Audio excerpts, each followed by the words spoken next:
కొన్నేళ్ల క్రితం వరకు ఆంధ్రప్రదేశ్లో పంచాయతీ వ్యవస్థ పరిస్థితి చాలా దారుణంగా ఉండేది. పల్లెలకు వెన్నెముకలా ఉండాల్సిన పంచాయతీలు నిధులు లేక అల్లాడిపోయాయి.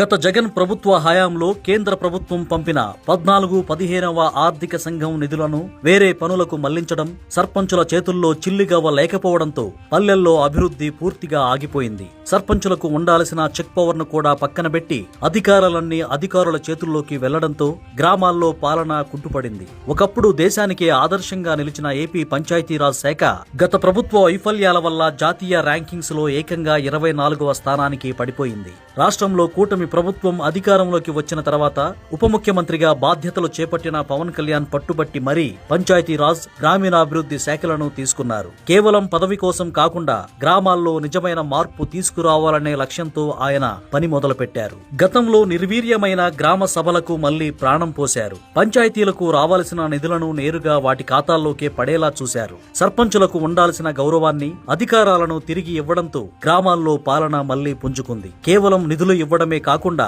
వాటిని సరైన పద్ధతిలో ఎలా వాడుకోవాలో అధికారులకు, ప్రజా ప్రతినిధులకు దిశానిర్దేశం చేశారు. రాష్ట్రీయ గ్రామ స్వరాజ్ అభియాన్ ద్వారా గ్రామాల్లోని ప్రతినిధులకు శిక్షణ ఇచ్చి వారిని సమర్థులుగా తీర్చిదిద్దారు. అలాగే జల్ సంచయ్, జన్ భాగీదారీ పేరుతో ప్రజలందరినీ కలిపి నీటి సంరక్షణ పనులను వేగంగా పూర్తి చేశారు. ఉపాధి హామీ నిధులను వృధా చేయకుండా వాటితో సిమెంట్ రోడ్లు, డ్రైనేజీలు లాంటి శాశ్వత అభివృద్ధి పనులు జరిగేలా చూశారు. ఈ నిరంతర కృషికి ఫలితం కొద్ది నెలల్లోనే దక్కింది. తాజాగా కేంద్ర ప్రభుత్వం ప్రకటించిన జాతీయ పంచాయతీ అవార్డుల్లో ఆంధ్రప్రదేశ్ దేశంలోనే అగ్రస్థానంలో నిలిచి అందరినీ ఆశ్చర్యపరిచింది. గ్రామ స్వరాజ్ అభియాన్, జల్ సంచయ్ విభాగాల్లో 2 ఫస్ట్ ర్యాంకులతో పాటు డిజిటలైజేషన్, మౌలిక సదుపాయాలు, అభివృద్ధి లక్ష్యాల్లో మరికొన్ని అవార్డులు సాధించి మొత్తం 5 జాతీయ పురస్కారాలను సొంతం చేసుకుంది. 24వ స్థానం నుండి ఏకంగా నంబర్ 1 స్థానానికి చేరుకోవడం ద్వారా సరైన నాయకుడు ఉంటే వ్యవస్థను ఎంత అద్భుతంగా మార్చవచ్చో ఏపీ పంచాయతీరాజ్ శాఖ నిరూపించింది. నేడు ఆంధ్రప్రదేశ్ అనుసరిస్తున్న గ్రామ వికాస నమూనా